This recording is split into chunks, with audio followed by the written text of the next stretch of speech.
Hey y'all, Kelly Whitney here with another thing older black women should tell younger black women, but don't. You may have to give up on your mother-daughter dreams. It was an interesting day when I realized that if the people in my family weren't actually relatives, I wouldn't fuck with them at gunpoint. It was weird to realize that I don't like these people. I do not want to engage with them, and it is what it is. When I realized that, it was very freeing. I was able to move forward with my life and create the boundaries that I needed in order to succeed. Every time I do videos for you guys with a family theme, those videos always perform very well. And the last one that I did a couple of days ago, I did a live right after that, and one girl asked me, what should I do about my mother, da da da da da. And that's not the first time you guys have asked me. And all I can really say to you is, get away from her.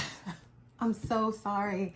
I wish that there was some magical solution that I could offer, but trust me, if it was out there, I would have found it already and I would have used it myself. All I can tell you is your mother is not going to change unless she wants to. No amount of explaining, begging, pleading, example giving. If she doesn't think she's doing anything wrong, there's nothing you can do to repair that relationship. It takes two people. Okay, that's four. Two.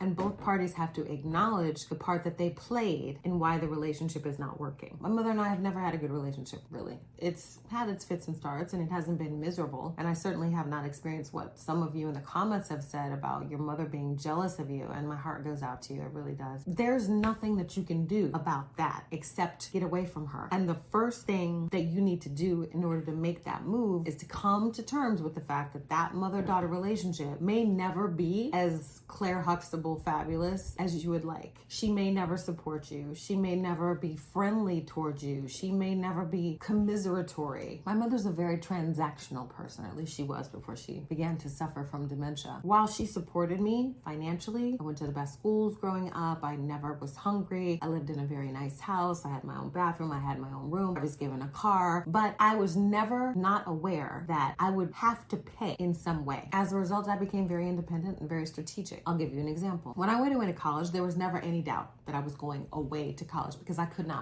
fucking wait to leave my house, to get away from her. Instead of burdening myself with student loans and allowing her to shoulder more of the financial burden than was necessary, I accepted a scholarship to a smaller university that was near the university where I wanted to go. I went there for 2 years to get all the core stuff out of the way, and then I transferred to the school where I got my bachelor's degree from, and she ended up paying for 1 year. I had to pay for another year. Boom. That's the kind of intentionality that you need to have when you're dealing with problematic family members. And in the case of your mother, it's going to be heartbreaking when you finally come to that realization. Once you come to terms with that, you're going to have to begin the painful process of extricating yourself from this relative's tentacles. Mothers love to hem their children up. You become the workhorse. You become the de facto brain. You become the de facto wallet. You are to be made use of. You have to come up with very firm boundaries in order to ensure that you're not taken advantage of. As you come to terms with that, you're going to have to be tested back and forth, this push and pull. As she tests the boundaries, you're going to let them slide, you're going to erect them again, and back and forth until you get tired. That's when the boundaries kick in. The relationship will change. She's going to make you feel guilty as hell. She's going to fuss. She's going to talk shit to you. She may curse at you. She may make you feel like the worst daughter in the world, the most unfilial child God ever put breath into. And all I can say to you is hold firm. I never had a good relationship with my mother, but now that she has dementia, I have taken over all of her finances. I ensure that everything is running smoothly and that she does not have any worries whatsoever. Do I engage her in conversation? No, I do not. First of all, talking to somebody who has dementia is extremely frustrating and goes nowhere. You can't have a real conversation with somebody who has this type of mental deficiency. Even before she had that, I did not engage my mother in casual conversation. I just decided this is what I have to give you and no more. And that is when my life started to change.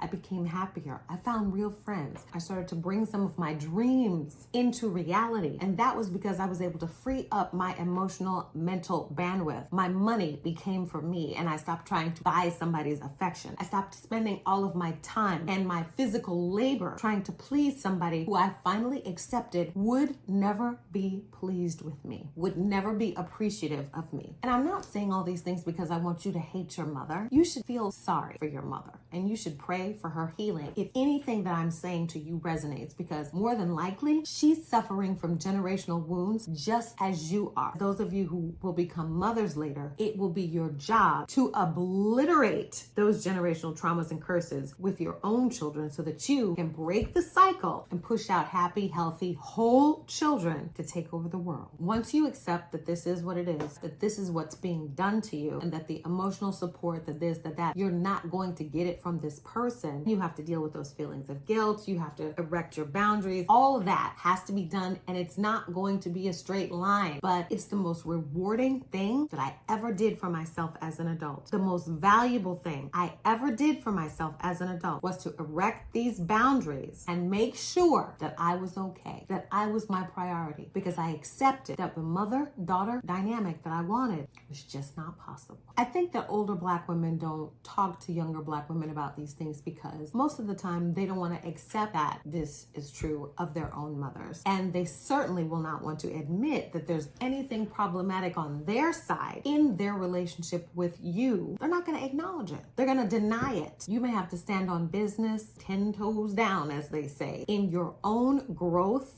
and well-being, and do what is necessary for you. Whether your mother is jealous, whether she's taking your money, whether she's mean, whether she's abusive, whatever the case may be, your only recourse is to get away from her, to put distance between you and that dysfunction, and that's it. So you're gonna have to be disciplined, you're gonna have to make a plan, you're gonna have to save your money until you can get free. While you're doing all that, I want you to think about how you're gonna rebuild your life, how you're going to rebuild yourself, and how you're going to start to enjoy your life. You are not supposed to be unhappy. You're not supposed to beg anybody for affection or try to convince anybody that they should treat you right. Your only obligation, and this is coming from your Auntie Kelly, is to live well, okay? Let me know if y'all have any questions or if you want me to deeper dive into anything in the comments. This ain't hard. It's difficult, but it ain't hard. That's it for this video. I'll see y'all in the next one.